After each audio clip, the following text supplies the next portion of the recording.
God of the universe, maker of the stars.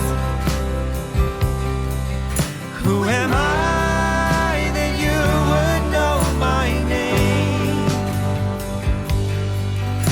Welcome to episode number 69 of Life on Purpose. And we got a special announcement this week that you see the man that's with me, Alex Stiles. He has now been promoted from guest host to co-host.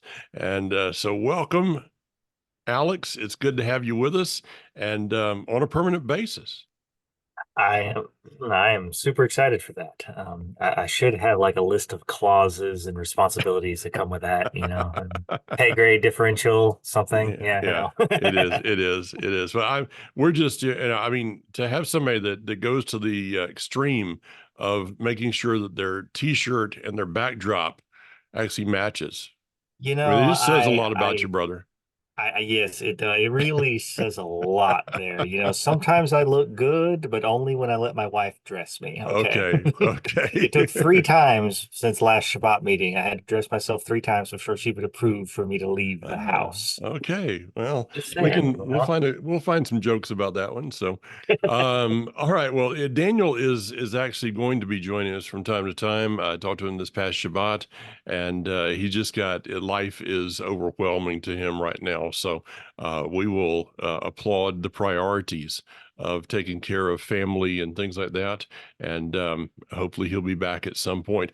Before we get going, Alex, as I mentioned to you a little bit more, I just want to say thank you to someone who took the time to write an email this morning. It's the first thing that I saw when I got up, and I'm sitting there with my coffee, and I'm going through a few emails. And it's always special when people send us some type of communication, whether it's email or text or message or sending it on the carrier pigeons and dog sleds during the wintertime, of course. But it was just a beautiful email. And for those that say, well, I'd like to communicate, but you guys are so busy. We're not. This was the first email I've gotten in quite some time, but it was from a good friend who took time to write and say how much the program, and I can't go into the details, but how much the program last week meant to them. So thank you so much for doing that. And with that, Alex, we're going to be talking about what this week? I thought we were having a conversation about, actually, a conversation about how you are in a very exclusive club, sir. I don't know if you knew that. Yeah, yeah, Okay. yeah. In fact, you're the only living member of that club.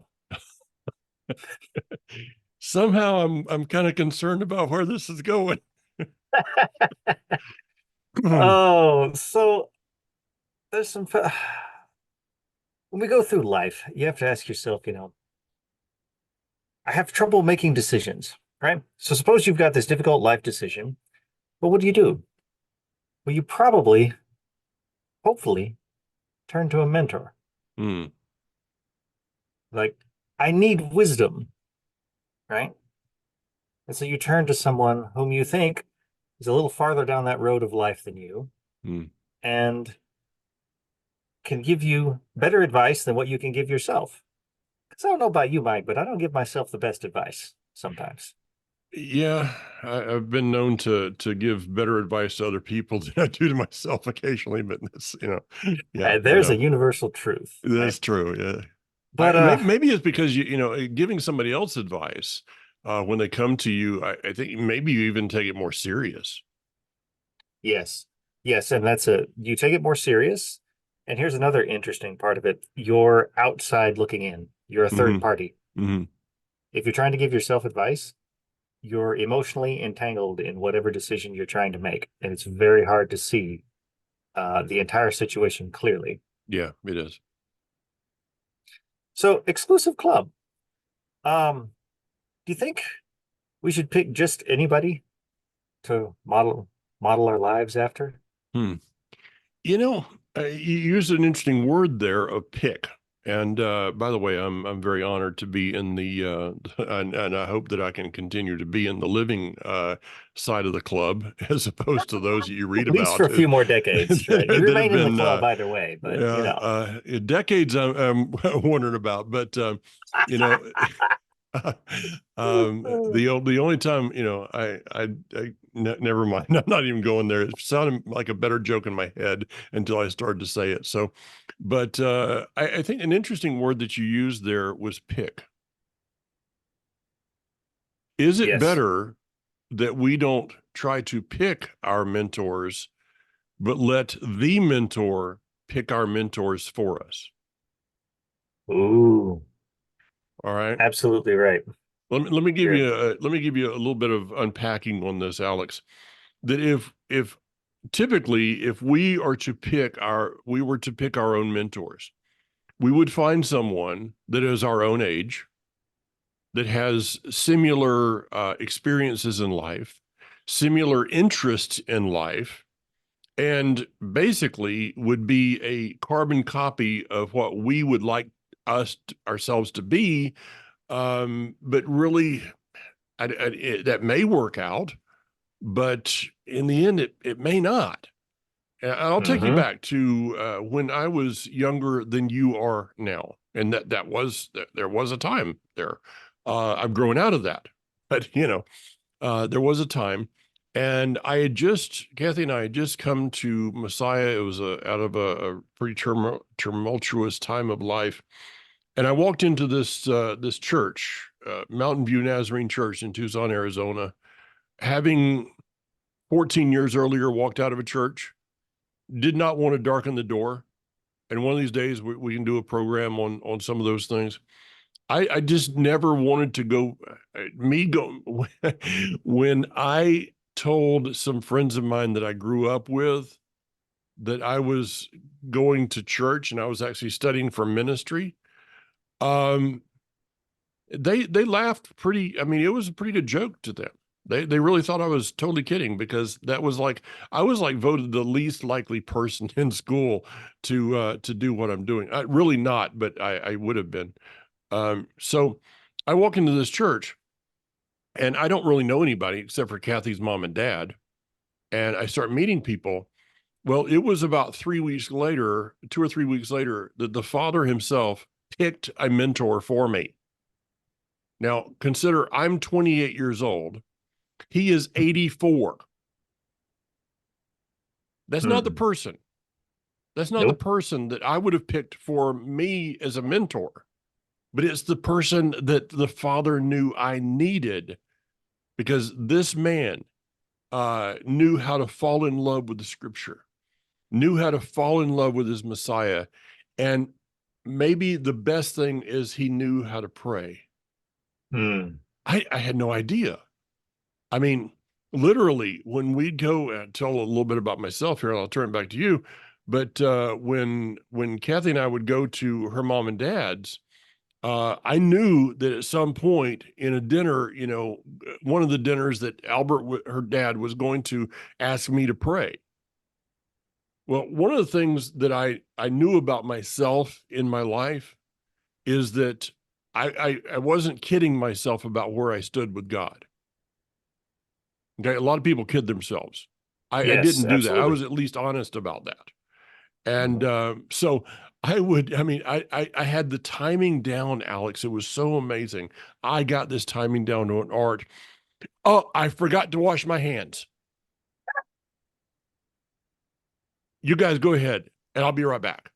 And it was good. I don't think I ever got caught. So I had no idea.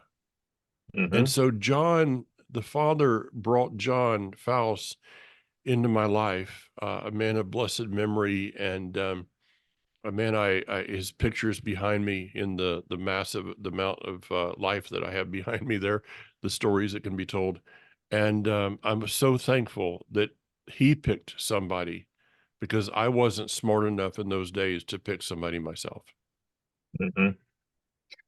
Yes, there's a very old philosophy saying that when the student is ready, the teacher appears. Yeah. almost as if maybe there's someone up there looking out for us, Hmm. right? Yeah, funny. What a concept. Hmm. Uh, you're absolutely right. If you sit up there and we can even put this in simpler terms. Like, suppose you're trying to build a house Mm-hmm. and you're trying to say, just lay out a set of steps. If no one's ever tried to put a set of steps together, I promise you that's more complicated than it looks. Oh yeah. Yeah. Much Yeah. easier to go to Lowe's and buy the pre-made thing. Yeah, I know Yes, that. indeed. Indeed. So suppose I've been a carpenter, say 2 years. In fact, at that point, you're just kind of a helper. You haven't even Mm-hmm. earned the carpenter term, right? But I'm like, I have to build a set of steps. So who do I ask for help? Well, I ask the same fellow my age who's also been a carpenter for about 2 years. Or maybe he feels like he's so much more experienced because he's been doing it 3 years. Mm. See where I'm going with this? Mm-hmm. I ask him for help. Our combined efforts are not going to be much better than my effort on my own. No. But suppose I sought out somebody who'd done it for 40 years. Mm-hmm. There's a difference. Mm-hmm. And I think here's an interesting thought. We're going to go two directions with this. Perhaps what we're saying in this is that your peers maybe aren't the right ones to be your mentors. I would absolutely agree with that. In fact, your peers, you've heard me say this to youth, young adults, that if you only hang out with people your age, you can only have the wisdom of people your age. Mm-hmm. Which, if you know anything about people that are your age, that should scare you. Um, at the same time, you've heard me say that if I hang out with people that are only hang out with people that are my age, I can only have the energy of people my age, which for a Yes. lot of the guys that I play golf with is like, just slightly left of, the underneath. Um, so I need to be around people. They're younger than me so that I can grasp some of that and embrace some of that energy and vision. And this is the reason it says that I will give in the book of Joel, it says, this is also quoted over in Acts, that I will give you your old men will dream dreams and your Mm-hmm. young men shall see visions.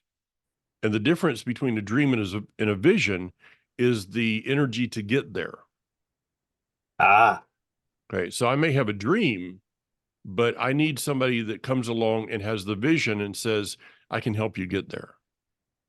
And mm-hmm. that's how we work together. So if you only go to your peers, yeah, you might can build a set of steps, but nobody can walk up them. Yeah, that's important. Yeah, yeah, yeah, Right? yeah, yeah. Yeah, and so if we can apply something and understand it from such a simple concept, like magnify that to the point at which it looks like you're trying to make life decisions. Mm-hmm. Like suppose you're sitting there and you turn around and there's plenty of we're in the right our audience is the exact right age group. Mm-hmm. Suppose heaven forbid you're trying to establish a relationship.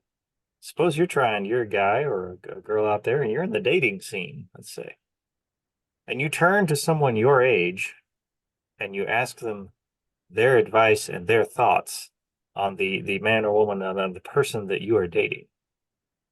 You might not get a very you're probably going to get some pretty shallow advice there.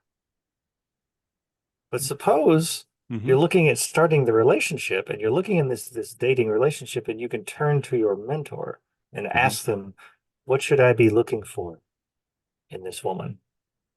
What should I be looking for in a spouse? How do I know if this relationship is serious? Take it to something like that is altering.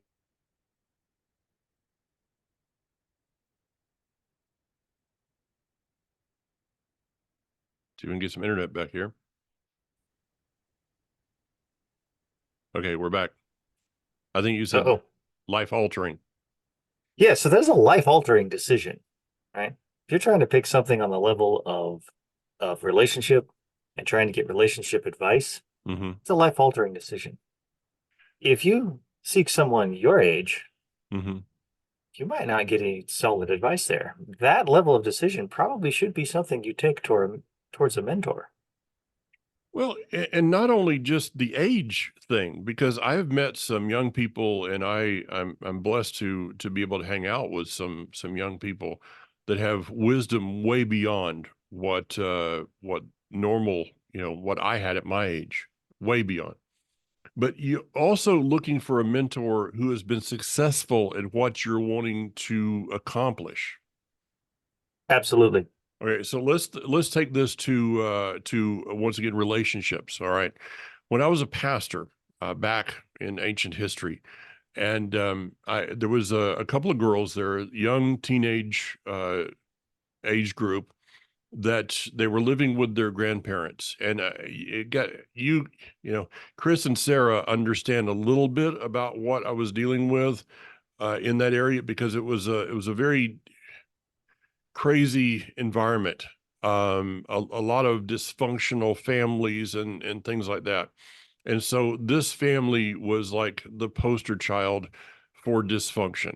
They were Mhm. nice, but it just there was a lot of issues that were going on.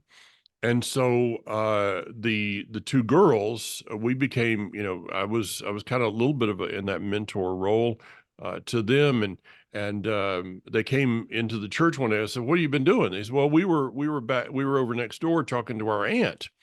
I said, "Well, that's great." And she was, at that time, probably in her 30s, late 30s, early 40s. And I said, "So great. What were you talking about?" They said, "Well, we were asking marriage advice." And I didn't say anything, because I knew that if I did, it would get back to everybody and I would be in really bad trouble. But this woman had been married 8 times. Mm, Okay, this is mm, like going for financial help to someone who has, who just declared bankruptcy for the 12th time, or driving advice from someone who has dents all over their car. You know, you mm. need to find somebody. If you want somebody to mentor you in how to play basketball, don't come to me, because Right. this arm, this hand, and my 2 feet don't work. They don't do. It just doesn't work. Okay. Absolutely. If you want me to teach you how to play guitar, you're not going to ever even learn how to pick the thing up. So find somebody that is good at and successful at, and has a vision. I mean, not just somebody that's doing something as a hobby, but Mhm. somebody that's making their life goal about this, and then get with them. And now, again, here's a key, and I want you to answer this one. Make Mhm. sure that when you become involved with that person, that you're willing to take correction from them. Absolutely. Because I'll tell you, that's a key part of it. So I'll tell you, perhaps one of the signs that you've found a mentor is when they start telling you things you don't necessarily want to hear. Yeah. Um, Absolutely. So perhaps my friend, being my friend, isn't going to correct me. Hmm. Perhaps my mentor, because he cares about me, will correct me. Hmm. I want to give the other side of this coin of this there is to learn how to ignore bad mentors. Because it Hmm. seems like everybody's got opinions, right? They've also got Yeah. advice, which is kind of the same thing. It Yeah. shouldn't be. It shouldn't be. Advice should be different than an opinion. Hmm. But suppose you're a new mom. All right, I'll just pick a high anxiety situation there. There you Try go. being a new mom, first baby, and you're all worried if you're taking care of them right. And this suddenly every woman out there seems to have advice. Now there's different scenarios in this, all right, but suppose every woman out there, and you've got this other woman who's single, you know, never had children in their life, and she's telling you what a horrible parent you are. Hmm. Maybe that's someone you could ignore. Yeah. Now, suppose my own mother, my mom, starts giving me advice on how I'm raising my children, and she's raised 4 children. I should be like, you know, maybe she knows what she's talking about. Maybe Hmm. she tells me something this baby needs. She's done this 4 times. Maybe that's someone I should listen to. I think people end up in an absolute chaos of uncertainty and anxiety because everybody gives them opinions and they don't know whose they can ignore. Well, this is hilarious because as I said a couple weeks ago at Life Assembly, one of the main reasons I'm on Facebook is not because I like Facebook. It's not because I like social media, because I believe that social media was created for those who aren't. It is, um, I stay on Facebook just so I can see what is happening out there. I get a lot of insights into people. And one of the things is what you're talking about is someone will decide to go online and type on Facebook, how do you bake an apple pie? Talk about confused. But it's amazing how many people will go on Facebook asking advice about things, even relationships. Guys, whoever is listening to me out there, Facebook is not the place to ask advice about anything. No. Really. The best place to ask advice is to go to the Father, to your Creator, the one who created you, that has given you a hope and a purpose, and ask him to reveal to you and bring to you people in your life that can give you advice, not just opinions. Absolutely. So a friend of mine years ago, Alex, we were driving down the road, and I don't like computers, and I have to deal with them all the time and editing, and I had to rebuild. I had a problem last week with the I shrunk us. It was like Mike Shrunk the co-host, but it's a new movie. But so I don't like this stuff. It doesn't come natural to me. And we were going to a store to look at computers, and this person said to me, "So I got a question for you. How do you know what God is doing or desires to do in your life? How do you know his will for your life?" That's probably something anybody that believes in God has asked themselves. How do I know his will for my life? Well, I can go read books. I can do these things. I can, study his word. I can pray. Okay. Those are all the kind of what I call religious answers. And I said, just a second, let me think about this one for a minute. And I'm driving down the road with them in the car. And I finally looked at him and said, I think that you can find out what he is doing in your life if you look at the people he's bringing in your life. Yes. You don't know who you're going to meet tomorrow, do you? Absolutely not. You don't even know if they'll be coherent. This is also true. Yes. Yeah. Yes. But I've met a lot of people that will never remember me. yeah, it's true. And some that you're trying to forget. But oh, yes, yeah. indeed. Well, we know the story of Combat Nurse the other day. But, so if you look around and you think about it, you don't choose the people you meet. No.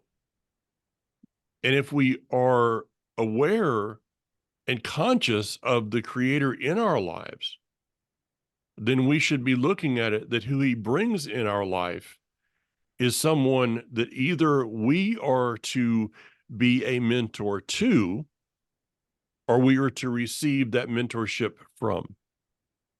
Yes, absolutely. He doesn't bring anybody in our life just as a neutral. No, and that's a terrifying thought, actually. If you truly ponder that, it's truly terrifying. Because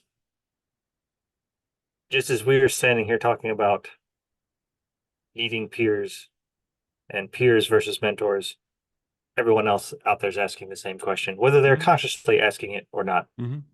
Everyone out there is in need of advice, of mentorship, of leadership. I find myself in that role a lot, not in life advice, but literally simply in medical advice from a nurse standpoint. Right at this point, I've done this for like 12 years. I've learned a few things. Got a few neat tips and tricks I've got, as well as some basic and advanced knowledge. I get asked a lot of questions, Yeah. whether I'm working in the role of charge nurse or not. Almost every nurse on there has at some point come up and, hey, Alex, what is this? Or what's the answer to this? Mm-hmm. That's a weight. You feel that weight on your Oh, yeah. shoulders, or I should, Yeah. realizing that I could lead an entire unit of nurses astray with bad advice, right? Which in your That case would, could be detrimental to someone's life. yeah, not to put extra weight on it, but I could literally endanger people's life by giving bad advice. Yeah. And I'll tell you, moving forward, even beyond life and death, death's not the worst thing that happens to people. Mm-hmm. Sometimes it's a matter of what you live through. Yeah. And I don't mean that from a medical accident or medical injury standpoint. I'm talking about the things in life, talking about making really bad decisions, and then you have to live with them for your life. Mm-hmm. So I had this other thought here, kind of a direction I wanted to go with this. We've talked about peers, and we've kind of downplayed the concept of peers because we've really been focusing on mentors, right? But do you think we should also be more careful in the peers that we pick? The influences that we put in our life as far as the people we hang out with. I think the book of Proverbs has much to say about this, regarding, when I see someone in my life, I've got to figure out, is this someone that the Creator has brought into my life, or is it someone that the enemy has brought into my life? Now, the difference is, I think, in my case, that a person that's brought in my life by the Creator will be there to help me in my vision or in my understanding of my vision for my life. Mhm. Whereas a person that the enemy would bring in, and if a person doesn't think that the enemy brings people into your lives, you haven't been around very long. A person that the enemy brings into your life will distract you from that vision. Absolutely. So we need to ask ourselves a question regarding the people that are in our lives. Are they pushing me forward or holding me back? Well-known self-help gurus and people like Zig Ziglar and John Maxwell and various others would say that where you will be 5 years from now will be determined by the books you read and the people you hang around with. Absolutely. And so that very statement right there leads us to the question of maybe we should broaden our definition of peers. Okay. All right. So we've been talking about the people we hang out with. Mm-hmm. All right. That's reasonable. That's an immediate understanding. Those are your peers. I'm gonna give you a challenge now. What about the books you're reading? Mm. Like, I got this I keep up here. I got a number of books up on my shelf here. This is Seneca. He's been dead for really long time. He's my peer, Mm-hmm. bit of a mentor to me because I read it. I hang out with him. Those guys on Life on Purpose. Had met them actually in person. They were my peers. Mm-hmm. Let's take this a little further to what we don't like. Those are all positives. A really trashy movie, a really trashy novel you just read. Mm-hmm. That was your peer. Mm. That was who you hung out with. Mm-hmm. And that was the influence on your life there. Yeah. So this goes to a whole new level. And this is where I find that for the most part, a lot of adults talk at youth and young adults. Yes. Instead of my concept that I try to do is talking with. I was brought up in a church that, really, really probably the worst year of my life as far as defining who I would be for a time period happened in the 7th grade when my mother decided that I needed to go to a Christian school. Ooh. So I went to an independent Baptist school in Jacksonville, Florida. that was probably the defining year for me of I did not want to have anything to do with anything having to do with religion and scripture, whatever. I just, I still had a fear of God, a respect because of my grandmother, but I just was done because their list of rules and regulations, they actually Yeah. fired a teacher because this teacher was caught going to a movie, which was G-rated. Okay. And the reason they fired her is because they said, well, it may have been that movie was okay, but what if the next week somebody drove by the theater and saw that there was an R-rated movie that was playing? They might think that you had gone and seen that movie. I'm like, really?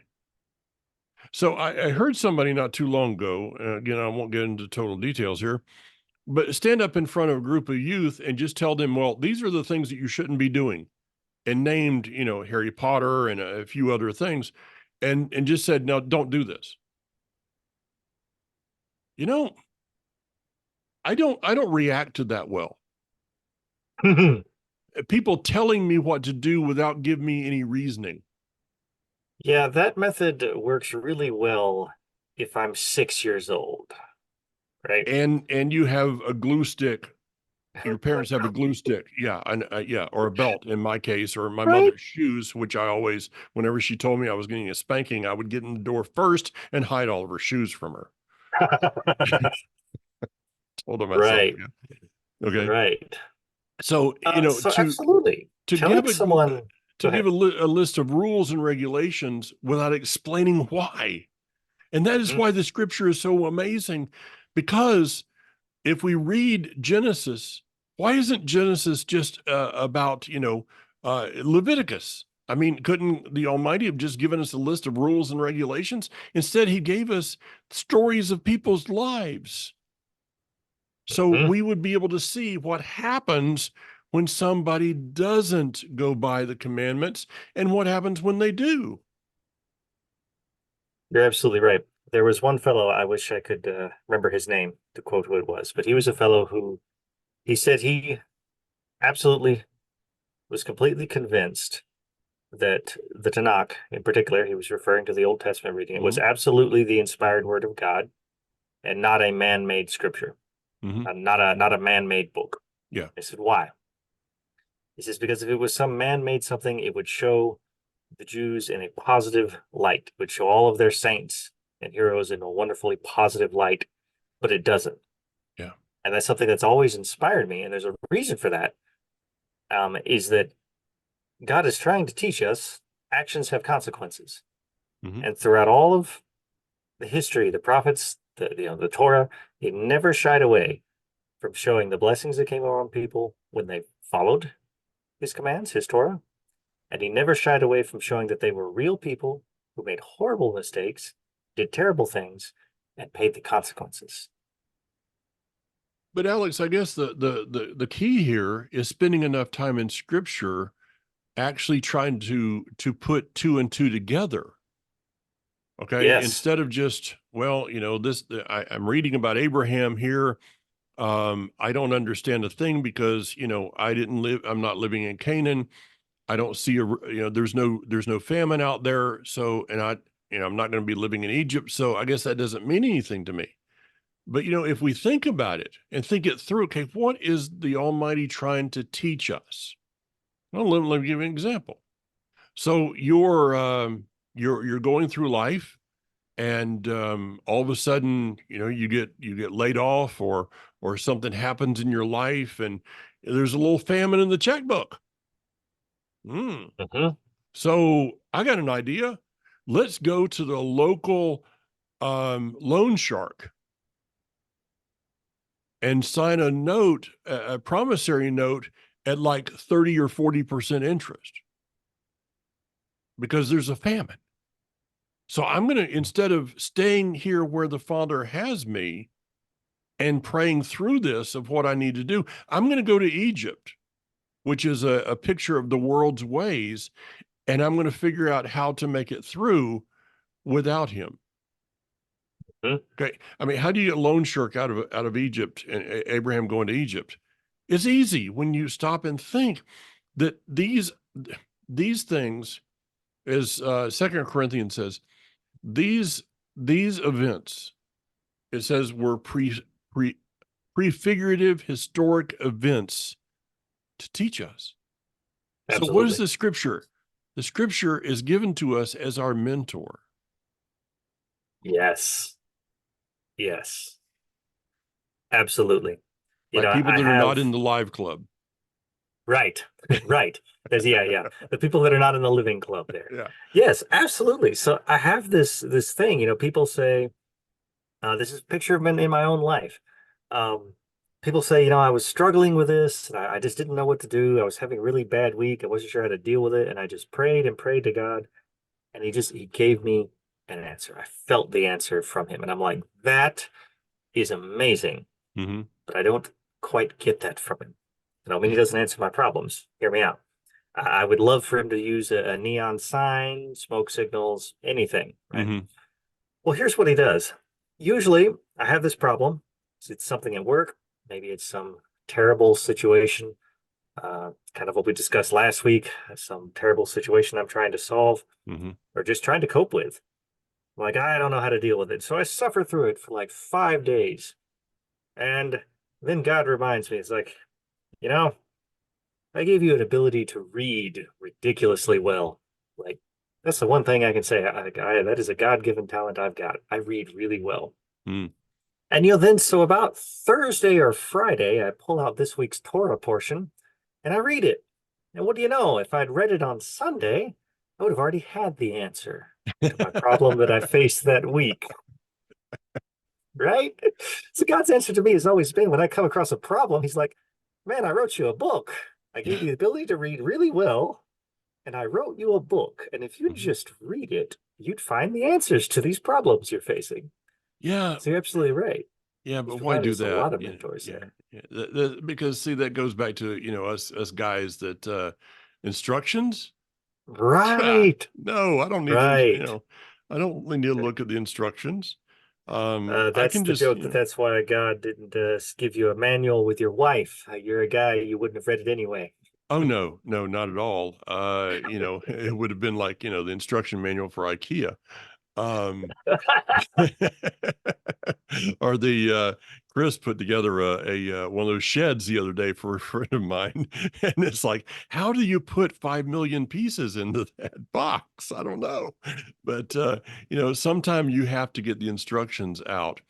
But there are other times that you need, let's go back to this wisdom thing. I keep thinking about, you go to the store, and this happens often.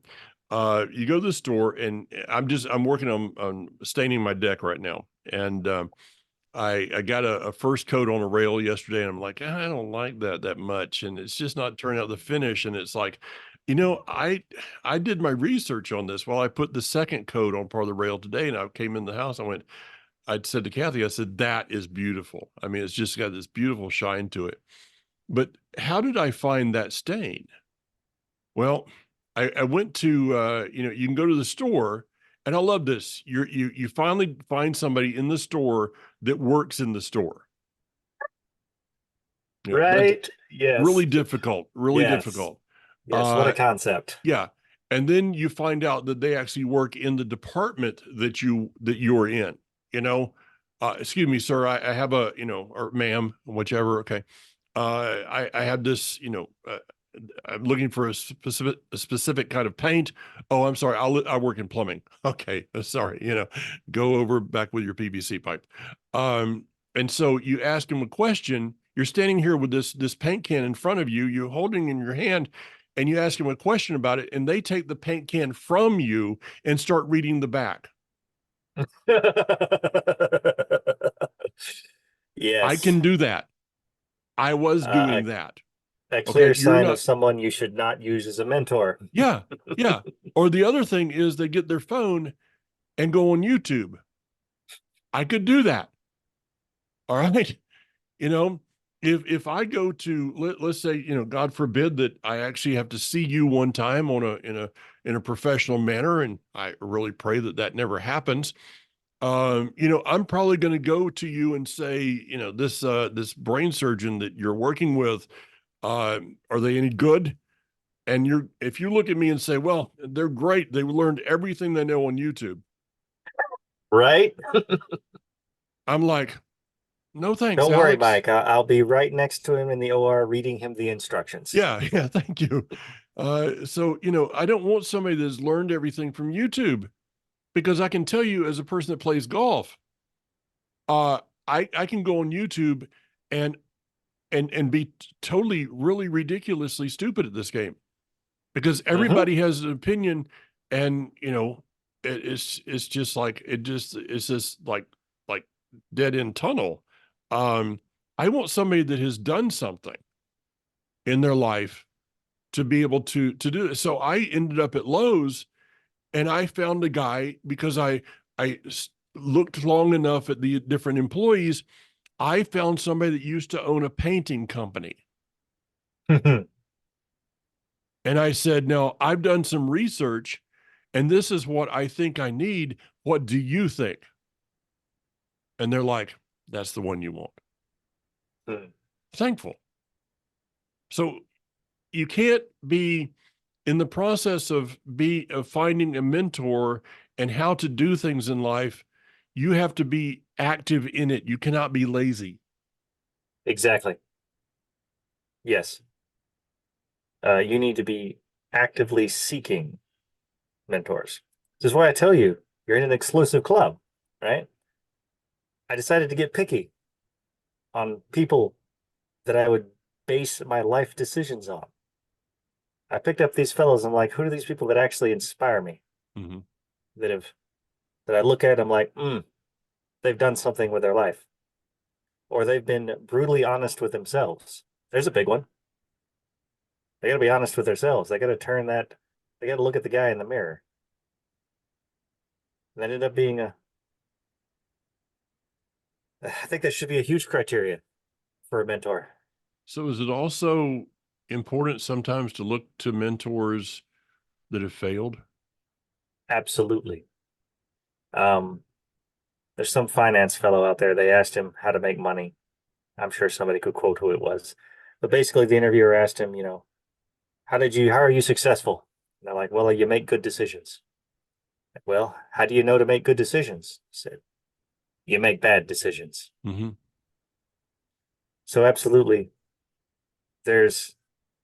we spoke before the podcast about how my experience with dealing with depression, Mm-hmm. and how my interaction with attempted suicides, and my interaction with part of the grim, very high exposure to death I've had. All right. Mm-hmm.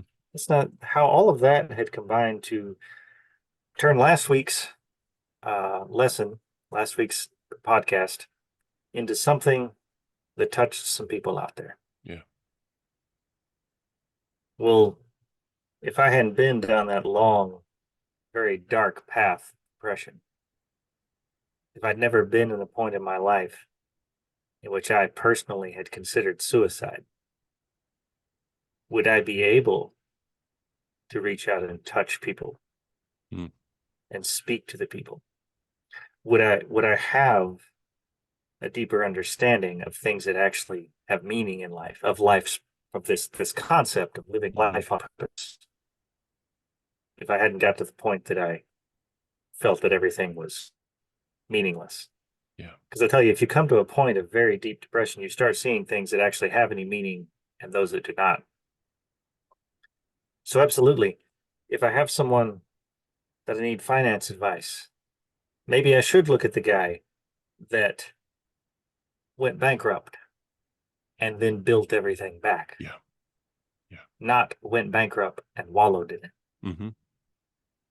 If I want marriage advice, maybe I should talk to the fellow, maybe who said he married his wife because she had a color TV. Somebody Don't know would who do that would be. Yeah, somebody did that. Someone said they did that. You mean there's somebody out there that had a black and white television and they married somebody because they had a color TV? Possibly. Phew, possibly it could exist. how ridiculous would that be? Yeah. Yeah. Maybe if I talk to my children about relationships, I can be able to talk to them about one day about how their mom married me because she was going to fix me, and how I married her because she made me happy. Yeah. And I don't know if you're thinking about that, but if that sounds fine to you, just let me elaborate. That's a terrible foundation for a marriage. But it has grown into something far more. Yeah. So absolutely. Someone who's failed, but the key to that is that someone who failed and didn't lay there and wallow in it. Because I'll tell you, they got more passion than anything. Mhm. Find yourself, talk to an atheist, former atheist, Mhm. who is now converted to God and brought Yeah. into God's family, and Yeah. find the passion that they have that Oh, have been to the extreme end. yeah. I guess that's why the Proverbs talks about a righteous man as the one who fell down 7 times And got up and got up. 7 times. Yeah. Exactly. What made him righteous? He's a failure. Okay. What made him righteous? He got back up. Exactly. And maybe we're talking to somebody out there today that you just need to get back up. Mhm. You've been, life's knocked you down, things have happened. You just need to get back up. Maybe you're on the 5th time. Maybe you're on the 6th time. You don't know. It's not a given that it's going to be 7 times. It's just Absolutely. because the word 7 is a number of completion. It's not a Right. So specific number. So go ahead. yeah, so 7 times, like if you want to look at that, that's a guy who's fallen down completely in every manner you could possibly imagine. Mhm. Like that concept as a righteous man is a guy whose life has failed completely, Yeah. emotionally, financially, Yeah. spiritually. Yeah. Like I'm sure we could probably come up with 7 of those somewhere there. But that is the concept, not just the number of 7 times, but that Yeah. he has fallen down completely and utterly. Yeah. But he got back up. He got back up. He didn't quit. And that's the kind of people we need in our lives. And that's the kind of people that the Father will bring into our lives when we seek him, because he's the one that has plans for us, for good and not for evil, to give us a future and a hope. So, Alex, thank you so much. And looking forward to an incredible Shabbat this week with you and the other guys as we do the tabernacle experience. And Yes. this is all about just seeking him and his presence. Because in the end, just to close this up, we can say a lot of words. We can give a lot of advice. We can give our opinions. But I've found in my own life that a moment in his presence is better than all the words that anyone can ever speak to you. See you Absolutely. later, Alex. Take care, Mike. Who am I that you would know my name?